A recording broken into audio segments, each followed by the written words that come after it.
ازيكم عاملين ايه؟ هنعمل النهارده مع بعض البسبوسة، يعني واحدة من أكتر الحلويات الشرقية اللي محبوبة جدا جدا، وخصوصا في رمضان، يعني ده تقريبا موسم الحلويات الشرقية طول السنة. فهنعمل مع بعض النهارده البسبوسة. والبسبوسة واحدة من أبسط أنواع الحلويات، يعني تقريبا تحضيرها ما بيكملش 5 دقايق بالظبط. وكمان المقادير بتاعتها بسيطة جدًا، جدًا وقليلة، وتقريبًا حتى الوصفة بتاعة البسبوسة تقريبًا واحدة تقريبًا عند الكل، يعني هتلاقوا المقادير قريبة جدًا، جدًا عند معظم الناس اللي بتعمل بسبوسة. بس اللي بيفرق في نجاح البسبوسة من وصفة للتانية مش هي المقادير، اللي بيفرق في نجاح البسبوسة شوية خطوات صغيرة كده، هي اللي بتفرق في نكهة وطعم البسبوسة وحتى القوام بتاعها. وأنا هاقول لكم يعني في الفيديو هنا على طريقتي أنا اللي أنا باحبها، ويعني الوصفة دي بجد تجنن بكل الخطوات اللي أنا هاعملها معاكم. بجد أوعدكم إن أنتم لو في حد ما بيحبش البسبوسة، أوعده إن هو بعد الوصفة دي هيحب البسبوسة. ويعني ده مش مجرد كلام، لإن أنا شخصيًا كنت من الناس اللي مش ممكن آكل بسبوسة، يعني أنا كنت باستغرب إن في أصلًا حد ممكن يكون بيحب حلويات زي كده، سُكّرها فظيع ويعني قوامها مش حلو ليه؟ يعني ممكن ليه يكون في حد بيحب البسبوسة؟ فتخيّلوا إن أنا كنت شخص ما بيحبش البسبوسة، وفجأة بقيت شخص بيعشق البسبوسة، ويعني عنده استعداد إن هو ياكل بسبوسة كل يوم. فأنتم متخيّلين الوصفة دي قد إيه حلوة؟ فهنعمل مع بعض النهارده بقى البسبوسة على طريقتي أنا، بكل الخطوات اللي أنا شايفة إن هي بتخلّي البسبوسة أحلى من أي بسبوسة في الدنيا. ويالّا بقى نبتدي على طول. طبعًا كالعادة هاسيب لكم كل المقادير بالجرام وبالكوباية في صندوق الوصف. أول مكون عندي في البسبوسة هو السميد اللي باستخدمه للبسبوسة. محتاجة السميد اللي أستخدمه للبسبوسة يكون شوية يكون خِشِن، يعني شايفين الخشانة بتاعته زي ما أنتم شايفينها كده. ما ينفعش إن أنا أستخدم نوعية سميد تكون ناعمة للبسبوسة. يعني في سوريا ولبنان هتلاقوا في نوعية اسمها دقيق الفرخة أو طحين الفرخة أو السميد الفرخة، ده بيكون سميد بس بيكون ناعم جدًا، جدًا، جدًا. ده ما ينفعش أبدًا إن أنا أستخدمه لوصفة البسبوسة. محتاجة إن الخشانة بتاعة السميد تكون شوية خشنة، أوكي؟ عشان البسبوسة عندي في الآخر تطلع مرمّلة كده ومش معجنة من جوّه. كمان عندي شوية من السكر والسمنة. ونكهة البسبوسة، يعني كل نكهة البسبوسة بتكون جاية من السمنة، علشان كده استخدموا سمنة تكون حيواني وتكون الquality بتاعتها ويعني جودتها عالية أوي، أوي، لإن دي أكتر يعني طعم هنحس بيه في البسبوسة. وطبعًا عندي هنا اللبن. أنا هنا ده مستخدمة على فكرة لبن powder مع مَيّة، مش لبن حليب، لكن الوصفة الأصلية بيكون فيها لبن حليب. وكمان عندي شوية من العسل الجلوكوز. وهاقول لكم البدايل بتاعته وإحنا شغالين. دي كل المكونات بتاعتنا، ويالّا بقى إيه، أول حاجة نعملها إن إحنا نحضّر الصينية. دي المقادير اللي أنا مستخدماها النهارده، مستخدمة ربع كيلو من السميد، مستخدمة صينية قطرها 20 سنتي. والجدار بتاعها يعني يُستحسن للبسبوسة يكون الجدار بتاعها تقريبًا ارتفاعه يكون بالكتير أوي سنتي. ده علشان تاخدوا أحسن تسوية يعني للبسبوسة. لكن لو يعني ما عندكوش صينية تكون الجدار بتاعها يعني صغير أوي كده، ما فيش مشكلة استخدموا صينية عادية. لكن أحسن نتيجة هتاخدوها للبسبوسة هتكون من الصينية اللي زي كده، اللي هي بيكون جدارها تقريبًا ارتفاعه 1 سنتي. أنا هنا مستخدمة خليط من الطحينة اللي إحنا بنستخدمها في الأكل، عارفينها اللي هي الطحينة، أو في البلاد العربية في ناس بتسميها الراشي. هي دي اللي أنا مستخدماها لدهن صينية البسبوسة. في ناس كمان بتحب إن هي تفضّل إن هي تدهنها بخليط من السمنة أو الزبدة. أنا هاستخدم الاتنين بصراحة. الوصفة الصح للبسبوسة بتدّهن طحينة، أوكي.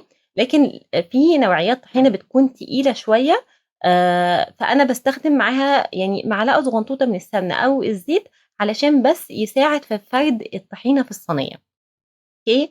وأنا عارفة إن في فيديوهات كتيرة جدًا، جدًا بصراحة آآ تقريبًا بيكرروا نفس الكلمة، يعني أنا مش عارفة هُم بصراحة جابوها منين. ما تدهنوش صينية البسبوسة بالطحينة ليه؟ علشان هتبقى بسبوسة بالطحينة، اللي هو what the hell! اللي هو أنا بصراحة مش عارفة هُم جابوا المعلومة دي منين. وأكيد طبعًا اللي بيقول الكلام ده أكيد طبعًا ما جرّبش إن هو يدهن صينية البسبوسة بالطحينة، لإن صينية البسبوسة لازم تدّهن طحينة. يعني النكهة واللون و اللون بالذات اللي بتدّيه الطحينة للبسبوسة، عمرِك ما هتاخديها من أي حاجة تانية في الدنيا ممكن تدهني بيها الصينية. البسبوسة الصح صينيتها تدّهن طحينة، لازم تدّهن طحينة. يعني عمركم ما هتاخدوا اللون ولا النكهة اللي هتاخدوها من دهن الصينية الطحينة، من دهنها سمنة أو زيت أو زبدة أو الكلام ده كله، ما فيش الكلام ده خالص. أحلى نكهة يعني لون وأحلى نكهة للبسبوسة هتاخدوها من دهن الصينية طحينة. ما فيش حاجة اسمها هتطلع معاكم بسبوسة بالطحينة، ده كلام فاضي، ما فيش الكلام ده يا جماعة. هو ما فيش أصلًا طعم طحينة في الموضوع، يعني جربوا وأوعدكم إن أنتم صدقوني ما فيش حاجة اسمها بسبوسة بالطحينة، ما تخافوش ادهنوا صينية البسبوسة طحينة يا جماعة. خلاص كده هنكون جهزنا الصينية بتاعتنا، هنروح بقى علشان نجهز البسبوسة نفسها. في طريقتين علشان أعمل بيهم البسبوسة. في ناس يعني بتحط كل المكونات مع بعض ما عدا دقيق السميد، وبتضيفهم بعد كده على السميد وتخلط مرة واحدة. أنا عن نفسي باحب إن أنا أعمل البسبوسة على خطوتين، وهي إن أنا أول حاجة باحط دقيق السميد عندي كله، وعليه باحط السمنة بعد ما أكون سيحتها شوية علشان يعني يسهل عليَّ خلطهم مع بعض. باسيح السمنة وباحطهم على السميد، وبابتدي أبِث السمنة في السميد كويس أوي، أوي، لغاية ما أتأكد إن كل حباية من السميد عندي اتغلفت كويس جدًا، جدًا بالسمنة. وفي المقادير عندي في معلقتين كبار من جوز الهند المبشور، بس أنا نسيت أقوله لكم في الأول. لو حابين إن أنتم ما تضيفوهمش ما فيش مشكلة، بس ما تخافوش لو في حد ما بيحبش نكهة جوز الهند مش هيحس بيها خالص، خالص. هي بتدّي نكهة لذيذة كده للبسبوسة، لكن مش هتحسوا بنكهة جوز هند قوية لو في حد يعني ما بيحبش نكهة جوز الهند، لكن برضه لو مش حابينهم ما تضيفوهمش. هاخلط جوز الهند مع السميد والسمنة وهاركنهم بقى على جنب، وهابتدي أحضّر الخليط اللي أنا لباقي المكونات يعني اللي هنضيفهم بعد كده على السميد. زي ما قُلت لكم ده أنتم ممكن تستخدموا حليب، أنا مستخدمة هنا لبن sorry مَيّة مع لبن باودر. أنا كده أنا باحب النتيجة دي أكتر، لكن لو أنتم حابين تستخدموا اللبن الحليب ما فيش مشكلة خالص. وعليه هاضيف كل كمية السكر اللي عندي، وعليهم هاضيف عسل الجلوكوز. ولو في حد ما كانش عنده الجلوكوز ممكن تستبدلوه بالcorn syrup، أو تستبدلوه بالعسل التقيل، اللي هو الشربات التقيل اللي إحنا بنستخدمه لتسقية الكنافة وبلح الشام والحاجات اللي زي كده. ممكن تستبدلوا كمية الجلوكوز اللي عندكم في المقادير بالعسل التقيل أو الشيرة أو الشربات، حسب يعني كل حد بيسميه إيه. وعليهم هاضيف ربع معلقة صغيرة من الملح. خلاص هناخد كل بقى الحاجات دي بقى على بعضها وندخلها، أنا هادخلها الميكرويف بس يدفوا. أنا مش عايزاهم يكونوا سخنين، يعني لو سخن أوي هيخلّي يسهّل دخول السائل ده للسميد ويخلّي البسبوسة عندي حاجة اسمها تعايش. لأ أنا عايزاه يكون دافي بس، اللي هو يعني مجرد السكر والحاجات اللي فيها كلّها دابوا مع بعض، لكن مش سخن أبدًا. لو سخن منكم شوية لأ سيبوه شوية لغاية ما يهدى، ما يبقاش سخن خالص، دافي بس. وبعد كده ضيفوه على خليط السميد والسمنة اللي إحنا عملناه. وأول ما نضيف المواد السايلة على السميد، يعني هنا أبدًا، أبدًا دي أهم خطوة في البسبوسة كلّها، ما تخلطوش كتير، مجرد بس تشربوا السائل اللي إحنا حطيناه على السميد تشريب، مجرد تشريب بس. اتأكدوا إن كل حبات السميد يا دوبك اتبلت بس من السائل اللي إحنا حطيناه، وما تبالغوش في الخلط أو تعجنوا كتير أو تفتكروا كده إن البسبوسة هتكون أحسن، لإن لو أنتم عجنتوا كتير ده كده هتنشطوا الجلوتين اللي موجود في السميد، لإن السميد ده أصلًا معمول من الدقيق. فنفس الفكرة ما تخلطوش كتير، علشان هيحصل برضه نفس المشكلة، إن هيحصل حاجة إن البسبوسة عندكم اسمها تعيّش، أو إن هي لمّا تيجوا تسقوا الشربات في الآخر هتلاقوا الشربات عايم على الوش كده، والبسبوسة ما بتشربش الشربات ده نتيجة إن أنتم عجنتوا البسبوسة عندكم لفترة يعني بالغتوا في خلطها، فحصل لها حاجة اسمها عيّشت أو الجلوتين فيها اتنشط، فده برضه هيخلّي البسبوسة عندكم يعني ما تشربش الشربات وتكون already باظت يعني خلاص تمام. والقوام بتاع البسبوسة بيكون زي ما أنتم شايفينه كده بالضبط، يعني لا هو تقيل ولا هو سائل خالص، يعني كويس. وعلى فكرة البسبوسة هنا ما بتاخدش أي baking powder خالص، خالص، وهتشوفوا يعني أنا تقريبًا فاردة البسبوسة تقريبًا لنُص ارتفاع الصينية، اللي هو تقريبًا الصينية سنتي، فأنا فارداها بارتفاع نُص سنتي. وهتلاقوا إن هي لمّا تطلع من الفرن هتلاقي إن هي تقريبًا مَلِت الصينية، يعني بقت ارتفاعها السنتي ده، أوكي. واحدة من أهم الخطوات برضه في البسبوسة إن إحنا نخبّط صينية البسبوسة شوية كده على رخامة، عشان نتأكد إن ما فيش أي فقاعات من الهوا كده جوّه الخليط عندي، وتطلع البسبوسة يعني السِوَى بتاعها واحد وتكون مستوية وleveled كده جوّه الصينية. وكمان لمّا آجي أسقيها الشربات في الآخر ألاقيها بتشرب منّي الشربات، وحسب أنتم بقى حابين إيه، حابين تسيبوها كده سادة من غير أي مكسرات خالص، أو مثلًا تعملوا زيي أنا مثلًا حطيت عليها شوية من الفستق. وطبعًا المكسرات اللي بتتحط على وش البسبوسة بتكون مكسرات raw، يعني مكسرات نيّة مش متحمصة ولا أي حاجة، لإن هي لسه هتخُش الفرن، فلو حطينا مكسرات متحمصة هتتحرق في الفرن، أوكي. ونيجي بقى لخطوة تسوية البسبوسة. في ناس بعد الخطوة دي على طول بتروح مدخّلة البسبوسة direct الفرن. وفي ناس هتلاقوها بتقول لكم سيبوا البسبوسة من 10 دقايق لربع ساعة، والصراحة إن هو يعني لا 10 دقايق ولا ربع ساعة ولا حتى ساعة هيفرق أي حاجة في البسبوسة خالص، خالص. البسبوسة لازم أقل حاجة ترتاح 3، 4، 5، 6 ساعات، يعني كل ما ارتاحت أكتر كل ما كان طعم ونكهة وقوام البسبوسة أحلى بكتير. يعني البسبوسة دلوقتي أنا جهزتها وبعدين بادخّلها التلاجة لتاني يوم، وتاني يوم يعني بابتدي إن أنا أسويها.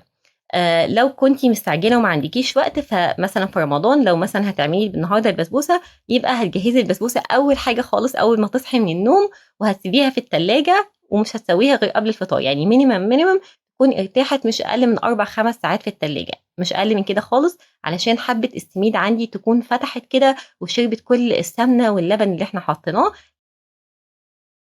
تاني يوم بعد يعني أنا حضّرتها امبارح بالليل، النهارده بقى قبل الفطار على طول طلّعت البسبوسة قبل ما أسويها من التلاجة في حدود الساعة، وهتلاقوا إن هي يعني بُصّي بقت بالضبط عاملة زي العجين، يعني تقريبًا ما بقاش بقت طبقة متماسكة كده، بُصّوا ما فيش حاجة بتطلع في إيديّا لمّا بالمسها وطبقة متماسكة خالص، خلاص كده هي جاهزة إن هي تخش الفرن، أنا مطلّعاها من التلاجة تقريبًا من حوالي ساعة لغاية ما وصلت لدرجة حرارة الغرفة، ودلوقتي بقى هندخّلها على الفرن. درجة حرارة الفرن ضابطاها على 180 وهتقعد في حدود ال30 دقيقة ل40 دقيقة على حسب اللون اللي أنتم بتحبوه، يعني أنا لو حاباها تكون اللون أشقر وفاتح شوية هاقعّدها ل30، أنا باحبها تكون أغمق شوية واخدة طبقة مكرملة أكتر فباقعّدها 40 حسب اللي أنتم بتحبوه، من 30 ل40 دقيقة على درجة حرارة 180. خلاص هندخّل البسبوسة عندي تستوي في الفرن، وفي الوقت ده هنحضّر الشربات بتاع البسبوسة. شربات البسبوسة بيكون يعني شربات خفيف جدًا، جدًا، جدًا، تقريبًا مَيّة بسُكّر، بيكون كل لتر من المَيّة بياخد 600 جرام من السُكّر، أو يعني تقريبًا بتكون كل كوباية ونُص من المَيّة بنحُط عليها كوباية سُكّر، المقادير اللي عندي دي مقادير صغنطوطة، وبعد ما بيغلي يعني بارفعهم على النار، مجرّد غليوا بس 3 دقايق باحُط معلقة جلوكوز لو عندكم أو ما فيش، أو عصرة ليمون وكده خلاص هيكون عندي الشربات جاهز، هو بيكون شربات خفيف جدًا، جدًا، يعني تقريبًا زي ما باقول لكم كإنه مَيّة بسُكّر بالضبط، مش شربات بمعنى الشربات يعني، تمام؟ وأنا سِبتها في حدود 30 دقيقة بس علشان يبقى لونها فاتح كده وشكله حلو في التصوير، بس أنا في العادي بصراحة باقعّدها 40 دقيقة علشان يكون لونها أغمق، بس أنا سِبتها 30 دقيقة علشان خاطركم بس، الشربات عندي كمان جهّزته، ولو باين عندكم شايفين هو سُخن، يعني البخار ما أعرفش باين عندكم والّا لأ، بس البخار بتاعه باين منه، فباين إن هو قد إيه سُخن، يعني لسه منزّلاه من على النار في حدود ال5، 6 دقايق مش أكتر من كده، وهنطلّع البسبوسة بتاعتنا بقى شايفين؟ أنا باحبها اللون أغمق من كده بصراحة باقعّدها 40 دقيقة، بس زي ما قُلت لكم يعني المرّة دي قعّدتها 30 دقيقة بس، هتلاقوا إن هي بُصّوا اترفعت شوية وملِت الصينية، شايفين هي بعد ما كانت مالية نُص الصينية بس، لأ اترفعت بالضبط، اترفعت ملِت الصينية كلّها، فمن غير baking powder ولا أي حاجة هي هتترفع ما تخافوش. والبسبوسة عندي سخنة، وزي ما شُفتوا الشربات كمان سُخن، هنسقي الشربات والبسبوسة سخنة، عايزة الشربات لمّا ينزل على البسبوسة يعني أسمع تِش، عارفين التِش دي؟ لازم تسمعوا الصوت ده، ولازم لمّا تسقوا الشربات البسبوسة الشربات، لازم يعني الشربات ينزل البسبوسة تشربه في لحظتها، يعني instantly ما فيش حاجة إن أنا أحُط الشربات على الوش والاقي الشربات عايم على الوش بالشكل ده، لأ، كده يبقى البسبوسة أكيد أنتم عجنتوها زيادة عن اللزوم، والبسبوسة عيّشت شوية معاكم، لأ، أنا محتاجة إن أنا لمّا أحُط الشربات في لحظتها البسبوسة تشرب الشربات، أو البسبوسة تشرب عندي الشربات في لحظتها، أعرف على طول إن البسبوسة عندي يعني ممتازة وناجحة وزي الفل، خلاص؟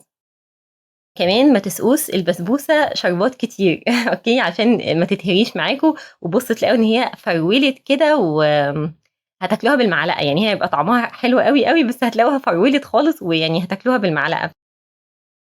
والمفروض إن أنا كنت مع الشربات أحُط معلقتين كبار من السمنة بس أنا نسيت للأسف، فمش مشكلة، البسبوسة لسه سخنة مولّعة نار، فيعني هنحُط عليها السمنة، والسمنة أنا جبتها على طول من العلبة كده ما سيّحتهاش ولا أي حاجة، علشان نكهة السمنة تكون واضحة كده، وزي ما بنقول في مصر تبقى ريحة السمنة البلدي مفحفحة كده في البسبوسة، أوكي، وسيبوا بقى البسبوسة بعد ما تدهنوها سيبوها خالص، ما تحاولوش إن أنتم تقطّعوا البسبوسة دلوقتي أبدًا، أبدًا، أبدًا، سيبوها لغاية ما تهدى تمامًا، تمامًا، علشان يعني إيه تطلع قطع متماسكة كده معاكم، وبعد ما تتأكدوا إن هي بردت تمامًا ووصلت درجة حرارة الغرفة، ابتدوا بقى قطّعوا البسبوسة زي ما أنتم حابين، شايفين؟ واخدة لون يجنن، لو حابين على فكرة كمان إن السمك بتاعها يكون أقل من كده، يعني ممكن تقلّوا من 250 جرام سميد ل200 بس على حجم الصينية دي يعني، لو حابين إن هي يعني إيه يكون سمكها أقل شوية، بس أنا بالنسبة لي كده سمكها حلو أوي. وبُصّوا بقى يعني أنا عايزة أوريكم قد إيه هي متماسكة، بُصّوا بامسكها بين إيديّا متماسكة جدًا، جدًا، مش مفرولة ولا أي حاجة، واللون بتاع الأرضية، يعني بُصّوا اللون بتاع الأرضية قد إيه واخدة طعم زي الكراميل كده، واللون ده بجد صدقوني مستحيل تاخدوه غير لو دهنتوا صينية البسبوسة طحينة، أوكي، ما فيش حاجة يا جماعة اسمها هتطلع بسبوسة بالطحينة، ما فيش الكلام ده، يعني ما فيش الكلام ده البسبوسة بتدّهن طحينة، اللون القمر ده والنكهة القمرين دي مش هتاخدوها غير من دهن صينية البسبوسة طحينة، شايفين يعني أنا باقطعها متماسكة خالص، وبجد طعمها فوق الخرافة، يعني أنا باقول لكم الوصفة دي هي اللي خلّتني أحب البسبوسة، يعني أنتم متخيلين أنا كنت شخص ما باحبش البسبوسة ومش ممكن آكل بسبوسة، الوصفة دي هي اللي خلّتني يعني أبقى من عشاق البسبوسة يعني ده يقول لكم قد إيه الوصفة دي بجد يعني حاجة كده game changer يعني حاجة كده رهيبة، فبجد، بجد جرّبوها مش هتندموا أبدًا، أبدًا، اعملوها بكل الخطوات اللي إحنا قُلنا عليها، ريّحوا البسبوسة واعملوا الشربات بالمقادير اللي إحنا قُلنا عليها، ما تكتروش الشربات، صدقوني هتاخدوا أحلى بسبوسة هتاكلوها في حياتكم. وبس كده، دي كانت وصفتنا النهارده عملنا مع بعض البسبوسة، كل سنة وأنتم طيبين، أتمنى يا رب إن أنتم تجربوها، وأتمنى إن هي تعجبكم، لو عجبتكم اكتبوا لي رأيكم في الcomments تحت، وميرسي لكم كلكم، وأشوفكم في فيديو جديد.